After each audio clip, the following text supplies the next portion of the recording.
സർക്കാർ ജീവനക്കാരുടെ ശമ്പള പരിഷ്കരണം ഉൾപ്പെടെയുള്ള ആവശ്യങ്ങൾ നിയമസഭയിൽ അടിയന്തര പ്രമേയമായി ഉന്നയിച്ചു പ്രതിപക്ഷം.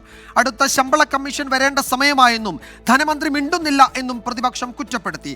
കേന്ദ്രം സാമ്പത്തികമായി ഞെരുക്കുകയാണെന്നും സർക്കാർ ജീവനക്കാരുടെയും കർഷകരുടെയും ഗ്യാരണ്ടി LDF സർക്കാരാണ് എന്നുമായിരുന്നു ധനമന്ത്രി KN ബാലഗോപാലിന്റെ മറുപടി.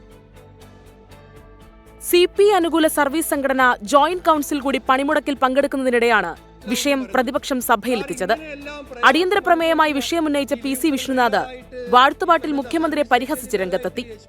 ആനുകൂല്യങ്ങൾ കിട്ടാതെയാണ് ജീവനക്കാർ പാട്ടുപാടിയതെന്ന് PC വിഷ്ണുനാഥ്. ഇല്ലാതായ ദുഃഖമെല്ലാം കടിച്ചമർത്തിക്കൊണ്ടാണ് സാർ അവര് സെക്രട്ടേറിയറ്റിൽ നിന്ന് ചെങ്കൊടിക്കു കാവലാൽ ചെങ്കനൽ കണക്കൊരാൾ വർഗബോധ താരയിൽ തൊഴിലാളികൾക്ക് തോഴനായി ഇരുളടഞ്ഞ പാതയിൽ ജ്വലിച്ച സൂര്യനെ. സാർ വയലാർ എഴുതുമോ സാർ ഇതുപോലെ?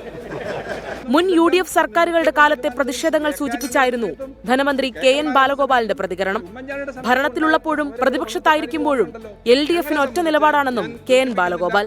സർക്കാർ ജീവനക്കാർക്ക് പണിയെടുക്കുന്ന ആളുകൾക്ക് കൊടുക്കേണ്ട ആനുകൂല്യങ്ങൾ കൊടുക്കാതെയും ഈ സംസ്ഥാനത്തെ സർക്കാർ സംവിധാനം തകർത്തുകൊണ്ടും മുന്നോട്ട് പോകാമെന്ന് ഇടതുപക്ഷ ജനാധിപത്യ മുന്നണി വിചാരിക്കുന്നില്ല എന്ന് മാത്രമല്ല, പറഞ്ഞ കാര്യങ്ങൾ ചെയ്യുക, അതിനധികവും ചെയ്യുക എന്നുള്ളതാണ്. പറഞ്ഞ കാര്യങ്ങൾ ചെയ്യും, അതിലധികവും ചെയ്യും ഇടതുപക്ഷ ജനാധിപത്യ മുന്നണി. അടുത്ത ശമ്പള കമ്മീഷൻ റിപ്പോർട്ട് വരേണ്ട സമയമായെന്നും ഇതേക്കുറിച്ച് ധനമന്ത്രി മിണ്ടുന്നില്ലെന്നും പ്രതിപക്ഷ നേതാവ് VD സതീശൻ.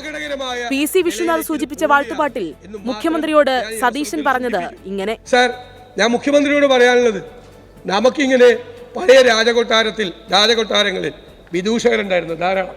മന്നവേന്ദ്ര വിളങ്ങുന്നു നിൻമുഖം ചന്ദ്രനെ പോലെ എന്ന് പാടിയ വിദൂഷകരുടെ കാലം ഉണ്ടായിരുന്നു.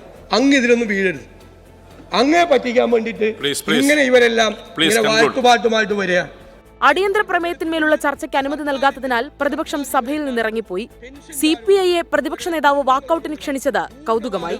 ഞാനും എൻ്റെ പാർട്ടിയും വാക്കൌട്ട് ചെയ്യുന്നു.